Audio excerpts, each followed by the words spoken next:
Gitu ya. Shalom teman-teman. Shalom. Kurang keras. Shalom teman-teman. Shalom. Oke, sekali lagi berikan tepuk tangan buat Tuhan kita yang dahsyat. Ya, gitu dong ya. Anak muda masa lemah ya, atau misalnya kurang semangat. Jadi saya mengucap syukur, harus semangat karena kenapa? Saya jauh-jauh datang dari Sydney, Australia. Tanggal 14 saya datang di sini, kemudian di Cirebon kemarin, dan hari ini saya berada di sini. Jadi saya jauh-jauh datang ke tempat ini. Kenapa? Saya mau diajak pelayanan di sini, saya mau. Karena ketika saya sebelum S1, Pak, sebelum S1 saya sudah pelayanan di tempat ini. Saya S2 pun udah pelayanan di tempat ini. Sekarang sekalipun saya jauh di Sydney, Australia, saya tetap mau pelayanan di tempat ini karena saya menganggap Image Cirebon atau MDC Cirebon adalah rumah saya. Berikan tepuk tangan buat Tuhan kita yang Amin. Amin. Sebelum saya bahas tentang my identity in Christ atau identitas di dalam Tuhan, saya akan berikan sebuah ilustrasi. Jadi sebuah botol itu kalau diisi dengan air putih harganya berapa? Harganya Rp5.000. Dan botol kalau diisi dengan jus harganya berapa kira-kira? 15-120 ribu rupiah. Dan botol kalau diisi dengan madu harganya berapa? Harganya bisa 100 ribu rupiah. Dan botol kalau diisi dengan parfum yang sangat mahal itu harganya berapa? Harganya bisa sampai jutaan rupiah. Tetapi kalau botol diisi dengan air got, air comberan, kira-kira harganya berapa? Nggak ada harganya. Botol itu akan dibuang ke tempat sampah, lalu tidak dihiraukan orang. Jadi tahukah bahwa kehidupan kita seumpama sebuah botol.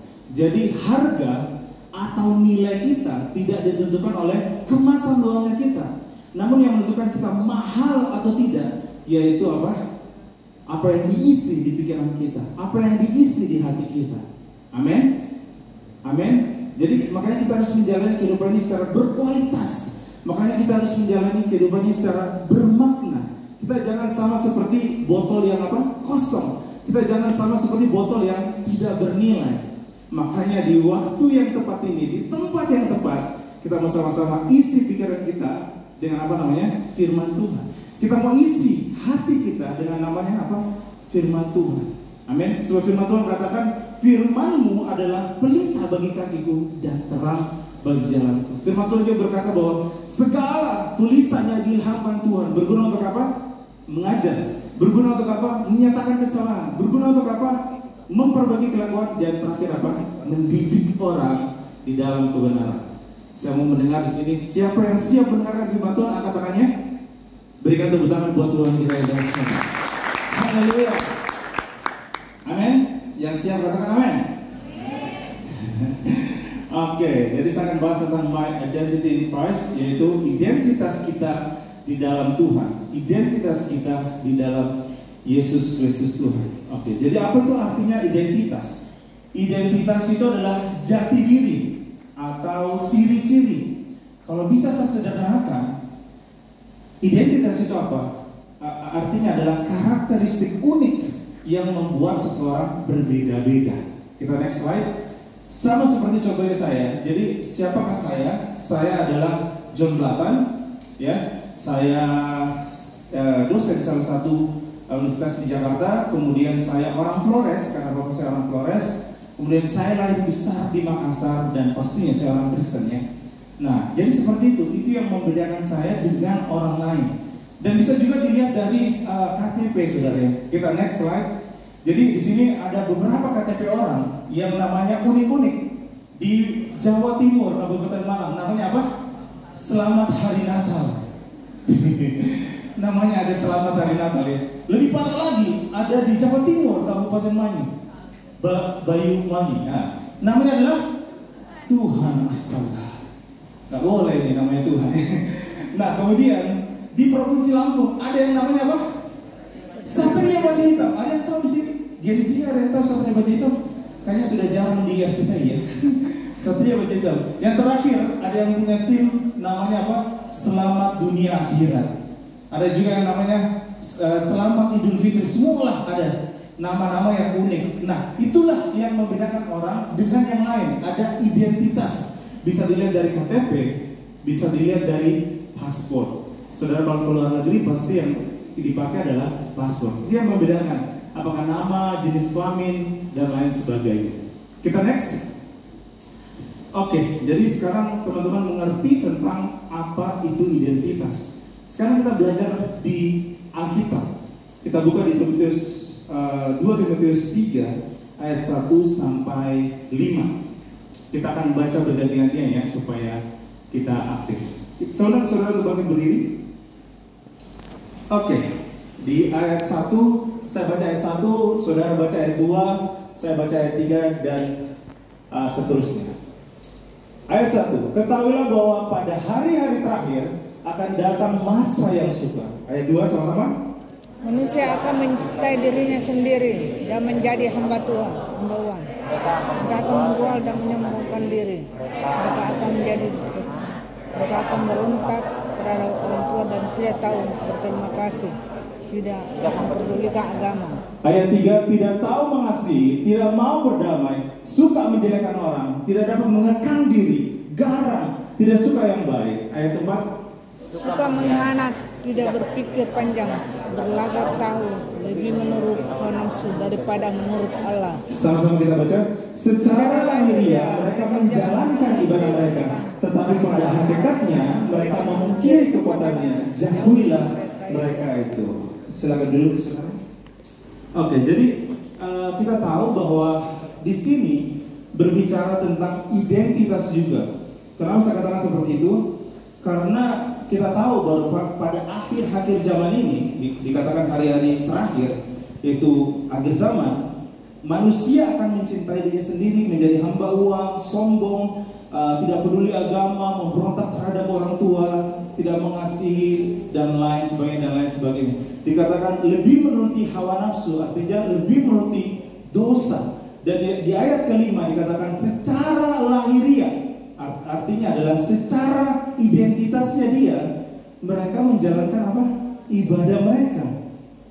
Jadi secara identitas mereka itu percaya kepada Tuhan. Secara identitas mereka itu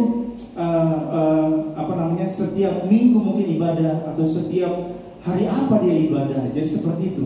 Jadi kita dikatakan bahwa jauhilah orang-orang yang punya identitas seperti itu, karena berbahaya. Dan ada begitu banyak orang yang namanya identity crisis. Jadi krisis identitas. Kita next. Ini dia. Ada begitu banyak orang yang identity crisis. Yang pertama, mudah terpengaruh, ya. Ada banyak sini yang mudah terpengaruh. Makanya firman Tuhan katakan pergaulan yang buruk merusak kebiasaan yang baik. Ya. Kita next slide. Ini nih pergaulan anak muda zaman sekarang. Pacaran anak remaja zaman now. Saya bacakan sedikit. Ini tulisannya agak alay ya. Jadi dia katakan seperti ini. Sudah panggil ayah bunda lagi ya. Nggak boleh gini ya. Dikatakan seperti ini. Ayah sudah 1 bulan kita selalu bersama. Asik. Bunda cinta banget sama kamu. Asik. Bunda harap ayah tidak berpaling dari bunda. Bunda dan ayah forever. Wah, keren. Yang terakhir ini. Happy anniversary yang 1 bulan. 1 bulan anniversary. Wah, ini bahaya banget ya. Kemudian semoga makin langgeng ya kamu yang pertama dan terakhir. Ya sayang, asik. Ada yang seperti ini? Coba angkat tangan, kita salibkan dia. Colekin kanan, kamu nggak colekin. Kamu nggak seperti ini. Oke, kita kembali tentang krisis identitas. Jadi tentang mudah terpengaruh, saudara ya. Saya beberapa bulan sudah tinggal di Sydney, Australia. Saya memperhatikan kehidupan dari orang-orang Australia, khususnya anak-anak mudanya, saudara ya. Jadi mereka itu suka antri di bar. Jadi orang-orang pacaran, anak-anak muda, mereka itu di Sydney itu ada ratusan bar, ada ratusan klub di situ. Jadi setiap hari Jumat, Sabtu, Minggu mereka antri untuk pergi ke bar. Jadi kebiasaannya mereka seperti itu, saudara. Mereka ke bar. Nah, kemudian pagi, siang, malam, apa yang mereka minum? Yaitu bir. kebiasaannya mereka seperti itu. Lalu pakaian mereka itu kurang bahan semua, jadi seksi-seksi gitu. Kemudian anak SMP, kalau di sini kan anak SMP atau SMA kan roknya di sini di bawah lutut ya. Nah mereka di sini lebih gila lagi. Jadi nggak tahu di sana sangat-sangat free country soalnya. Kemudian di sana itu dilegalkan yang namanya LGBT, ya. LGBT, jadi perempuan sama perempuan, laki-laki sama laki-laki. Saya melihat dengan mata kepala saya, mereka ciuman di mana-mana. Jadi misalnya mereka ciuman di jalan, di bus, di kereta. Jadi laki-laki sama laki-laki, perempuan sama perempuan, mereka ciuman di depan mata saya. Sekarang jijik juga ya, jijik juga seperti itu. Nah, jadi itu sudah biasa buat mereka. Nah, kemudian mereka itu masih remaja pun mereka sudah berhubungan intim. Jadi SMP, SMA saya baca surveinya dikatakan bahwa sekitar 40-50% mereka sudah pernah melakukan hubungan di luar nikah. Di Indonesia seperti apa? Di Indonesia itu ada namanya KPAI, jadi Komisi Perlindungan Anak di Indonesia mengatakan 62% anak di Indonesia sudah tidak perawan lagi. Jadi seperti itu. Jadi berbahayanya adalah pergaulan yang buruk merusak kebiasaan yang baik. Coba kiri kanan katakan, hati-hati dong pergaulan ya. Lebih bagus bergaul di gereja ya. Yang kedua, yaitu kehilangan semangat. Nah, kehilangan semangat ini karena dia nggak punya tujuan hidup, ya, nggak punya tujuan hidup. Ada di sini yang diputusin pacarnya langsung dikatakan, saya pengen bunuh diri aja ya. Ada yang seperti itu ya. Ada yang pernah WhatsApp, wah, kak saya pengen bunuh diri. Kenapa? Diputusin pacar. Nah, ini dia bahaya ya. Nah, kemudian kehilangan semangat karena mungkin diejek, dihina, dibully seperti itu ya. Kemudian suka ngambek karena mungkin dimarahin gurunya atau orang tuanya. Itu lalu mereka sering posting di media sosial ya. Kata dia si anak Gen Z ini mengatakan bahwa ini guru marah-marah mulu, ini orang tua marah-marah mulu ya. Jadi suka ngeluh di media sosial seperti itu karena kehilangan semangatnya. Yang ketiga, perasaan tidak aman. Nih dikatakan yang ketiga, atau bisa sering orang katakan adalah insecure. Ya, ada di sini yang insecure? Ada? Perasaan tidak aman. Nah, di sini dikatakan bahwa ada begitu banyak orang yang insecure, merasa dirinya jelek, ya, tentang penampilan mungkin ya, atau jerawatan, atau gemuk. Gemuk sekarang sudah diganti kosakatanya ya, namanya gemoy. Gemoy bukan gemuk lagi. Terus kurus, mungkin pendek, atau mungkin jomblo. Jadi orang sering membanding-bandingkan hidupnya dengan orang lain. Jadi lihat di media sosial, wah hidupnya jauh lebih enak, jauh lebih tentram, maka dia lihat, wah kehidupan ini jauh lebih baik. Jadi intinya bahwa kehidupan orang banyak yang banyak yang insecure, tidak aman. Kita next slide dulu yang, nah ini dia. Ada juga istilah insecure karena FOMO. Jadi semua teman-temannya itu pakai iPhone. Apa yang terjadi? Dia mau beli iPhone tapi dia jual ginjalnya, saudara ya. Dia jual ginjalnya, iPhone mungkin harga 21 juta sampai 30 juta. Dia jual ginjalnya untuk bisa beli yang namanya iPhone. Ada yang seperti itu? Jadi karena dia ikut-ikutan mau punya iPhone, dia sampai jual ginjalnya, saudara. Yang terakhir itu adalah mudah putus asa ya. Mudah putus asa karena ada begitu banyak masalah, tantangan dalam kehidupannya. Dia cepat putus asa atau cepat menyerah. Jadi itulah kebanyakan orang yang krisis identitas. Jadi teman-teman mengerti ya tentang krisis identitas. Next. Nah, ini dia kisah anak Raja Wali dan anak kaya. Dengarkan baik-baik ya. Jadi secara singkat aja. Jadi ada telur Raja Wali yang jatuh ke kandang ayam. Lalu si ibu dari ayam ini mengerami telur-telur ayam sama telur Raja Wali yang satu ya. Yang satu. Ketika itu lahirlah atau menetaslah si burung Raja Wali dan si anak ayam tersebut. Lalu si anak Raja Wali ini hidup di kandang ayam. Dia berpikir dia bertindak, dia berkata-kata. Karakternya si anak Raja Wali ini seperti siapa? Si anak ayam tersebut, betul nggak? Nah seperti itu. Jadi identitasnya dia lupakan bahwa dia ini adalah anak Raja Wali. Dia lupakan bahwa dia ini bisa terbang lebih tinggi. Dia lupakan bahwa makanannya dia bukan cacing, tetapi makanannya adalah ikan salmon yang seperti itu ya. Jadi si Raja Wali ini melupakan identitasnya dia. Nah suatu ketika dia keluar dari kandang tersebut, lalu dia melihat ke atas. Dia mengatakan, wah bagus banget itu burung yang di atas ya, seperti burung mungkin Raja Wali yang terbang tinggi.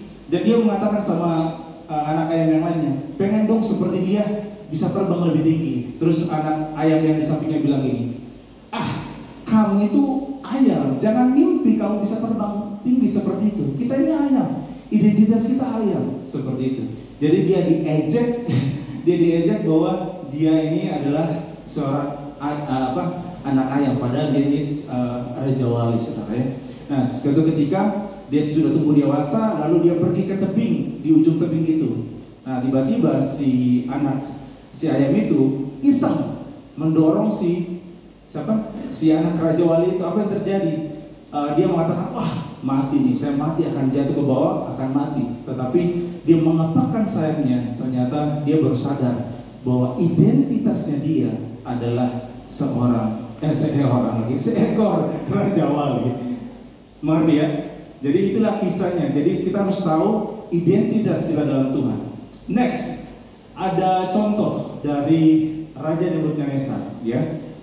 Jadi Daniel, Sadrak, Abednego.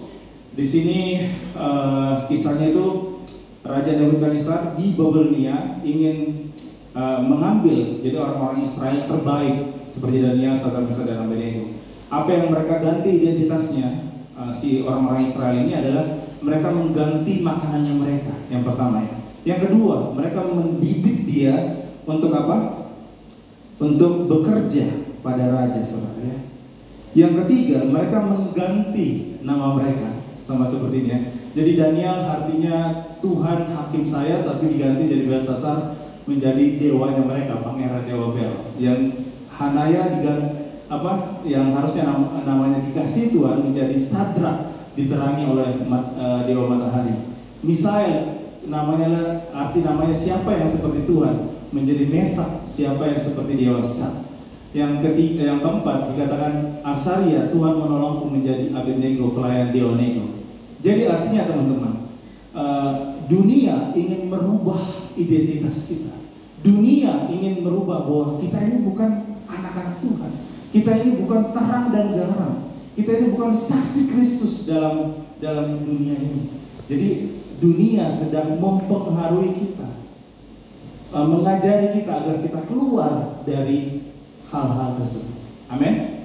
Yang mengerti katakan amin. Amin. Oke. Next, ini adalah ada 3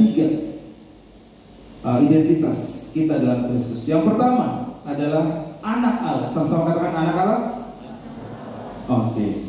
Jadi di Yohanes 1 ayat 12 mengatakan, tetapi semua orang yang menerimanya diberi kuasa supaya menjadi anak-anak Allah, yaitu mereka percaya di dalam namanya. Ini kita harus baca sama-sama karena ini ayat kunci kita ya. Roma 8 ayat 29 mengatakan sama-sama, sebab semua orang yang dipilihnya dari semula, mereka juga ditentukannya dari semula untuk menjadi serupa dengan gambar anaknya. Jadi kita ini anak-anak Allah. Colek kiri kanan mengatakan, saya ini anak Allah, kamu ini anak Allah. Ya, amin. Disiapkan dulu videonya, ada videonya ya. Nah, di sini katanya kita ini anak Allah ya. Tetapi kalau misalnya ada yang suka di sini BTS atau Blackpink mungkin. Jadi kalau ada yang suka BTS, Blackpink, wah kalau nontonnya seru banget. Wow, bisa berapi-api. Kalau ibadah lemas ya. Lemas seperti itu. Kemudian kalau nonton bola, ada yang sini pasti cowok-cowok suka bola ya. Jadi kalau nonton bola itu bilang golnya luar biasa, tapi kalau lagi penyembahan mah biasa aja. Ya haleluya, ya haleluya gitu ya biasanya. Jadi ada banyak perbedaannya. Ada yang sini yang suka main game? Ada yang suka main game? Ada? Pasti banyak yang suka main game ya. Mungkin PUBG atau Mobile Legends dan lain sebagainya. Ya seperti itu. Pasti main berjam-jam. Tapi kalau misalnya baca Alkitab, diajak pergi kesan, diajak pergi ibadah, wah nggak mau. Colek kiri kanannya yang suka anak-anak muda yang main game, ya coleknya jangan main game terus ya. Nah seperti itu. Oke. Ya kita lihat satu video ini ya, ada videonya.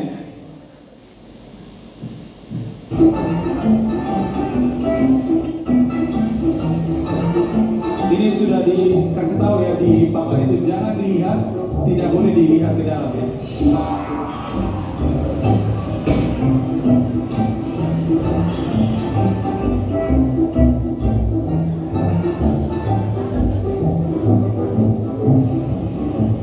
Nah, jangan dilihat, tidak boleh lihat ke dalam lubang. Tapi orang tetap ngeyel ya, tetap lihat itu.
Video ini kan dikatakan di situ jangan lihat ke dalam lubang. Yang kedua, tidak boleh lihat ke dalam lubang. Sudah tahu dilarang, tapi masih tetap aja dilihat. Kenapa kira-kira? Penasaran. Nah, sama juga dengan namanya apa? Dosa. Nah, itu dia. Katanya kita anak Allah, tapi kita bergaul dengan namanya dosa ya. Dan seperti itu. Jadi, nggak boleh misalnya pornografi, nggak boleh yang namanya pacaran tidak sehat, nggak boleh luka batin sama kayak tadi ya. Videonya sangat luar biasa, dramanya sangat luar biasa sekali. Kemudian kepahitan tidak boleh, tapi orang saja tetap penasaran yang namanya apa? Dosa seperti itu saudara ya. Yang bahayanya adalah anak-anak cewek ini ya. Jadi teman-teman tahu nggak kalau misalnya tas Gucci sama tas murahan apa bedanya? Kalau misalnya tas murahan itu datang orang itu dipegang-pegang karena murah, mungkin harganya 100.000, 200.000. Tapi teman-teman tahu nggak kalau tas Gucci harganya 100 juta, 200 juta, tahu nggak si pelayannya itu ngapain? Dia ambil sarung tangan, ya, ambil sarung tangan, kemudian dia buka boxnya, lalu dia ambil dengan perlahan-lahan, lalu dia kasih lihat orangnya, seperti itu. Jadi beda tas yang mahal sama tas yang murah. Cewek-cewek di sini jangan jadi apa? Murahan. Ya, colek kiri kanan belakang. Mahal dong, jangan murahan. Kalau misalnya ada yang cowok yang pegang-pegang bilang gini, dalam nama Yesus, saya tolak, saya tengking dalam nama Yesus. Jadi gitu, jadi kagetin dia ya, supaya dia nggak boleh pegang-pegang ya. Jadi karena kita ini mahal di hadapan Tuhan. Amin. Amin. Oke. Next slide. Nah, ini adalah the power of knowing your identity. Jadi apa namanya? Ketika kita tahu identitas kita punya apa namanya? Kekuatan. Sama seperti Tuhan Yesus. Tuhan Yesus di Matius 3 dikatakan bahwa dia dibaptis dan ada suara dari langit mengatakan, engkaulah anak yang kukasihi, kepadanya aku berkenan. Nah, kemudian di Matius 4 di situ dikatakan bahwa Tuhan Yesus 3 kali dicobai setelah dia puasa 40 hari 40 malam. Ujian pertama dia dicobai identitasnya dia. Dikatakan apa? Jika engkau anak Allah. Dikatakan seperti itu. Artinya kan identitasnya yang diserang. Jika engkau anak Allah, perintahkanlah batu ini menjadi roti. Tuhan Yesus balas juga dengan firman Tuhan. Dikatakan bahwa manusia bukan hidup dari roti saja, melainkan dari firman Tuhan, dari apa yang keluar dari mulut Allah. Matius 4 ayat 6 mengatakan, jika engkau anak Allah, diserang lagi identitasnya. Jika engkau anak Allah, jatuhkanlah dirimu ke tanah, maka ada malaikat akan menopang engkau. Firman Tuhan katakan, Tuhan Yesus mengatakan bahwa ada tertulis, jangan engkau mencobai Tuhan Allahmu. Ya, cobaan yang ketiga, Tuhan Yesus dibawa ke gunung yang sangat tinggi. Dia diperlihatkan semua kerajaan Allah dan dia mengatakan, sembahlah aku, maka aku akan memberikan semua kekayaan ini kepadamu. Tuhan Yesus berkata bahwa hanya kepada Tuhan sajalah engkau berbakti dan kepada Tuhan sajalah engkau menyembah. Jadi seperti itu. Jadi bagaimana caranya supaya kita bisa melawan si jahat? Kita harus tahu bahwa kita ini adalah anak Allah. Sama-sama katakan, saya adalah anak Allah. Amin. Yang kedua, secara cepat aja. Yang kedua adalah kita adalah garam dan terang dunia. Ya, dikatakan di Matius 5 ayat 13 sampai ayat 16. Nanti teman-teman baca di rumah. Intinya adalah garam berbicara tentang pengaruh. Garam berbicara tentang sedikit tapi punya pengaruh yang luar biasa. Sama dengan makanan. Ya, jangan garamnya kebanyakan. Sedikit aja sudah membuat masakan itu jadi enak. Sama seperti anak kecil yang membawa 5 roti dan 2 ikan. Apa yang terjadi? Dia bisa memberi makan 5.000 orang. Jadi sesuatu yang kecil punya pengaruh, punya dampak yang luar biasa. Kemudian berbicara tentang terang. Berbicara tentang terang artinya jadi berkat buat banyak orang. Sama dengan Yusuf. Ya, Yusuf itu dia bisa menjadi berkat karena dia bisa membaca mimpi. Nanti akan ada kelaparan yang luar biasa, tapi karena dia bisa membaca mimpi, dia bisa menjadi berkat buat banyak orang sehingga orang banyak tidak mati pada zaman itu. Amin. Jadi artinya bahwa kita ini adalah, identitas kita adalah garam dan terang dunia. Yang mengerti katakan amin.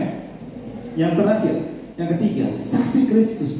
Kisah Para Rasul 1 ayat 8 mengatakan, tetapi kamu akan menerima kuasa kalau Roh Kudus turun atas kamu, dan kamu akan menjadi saksiku di Yerusalem, Yudea, dan Samaria, dan sampai ke ujung bumi. Jadi ada 3 hal yang saya bahas bagaimana identitas kita dalam Kristus. Yaitu pertama anak Allah. Yang kedua adalah garam dan terang dunia. Yang ketiga adalah kita adalah saksi Kristus.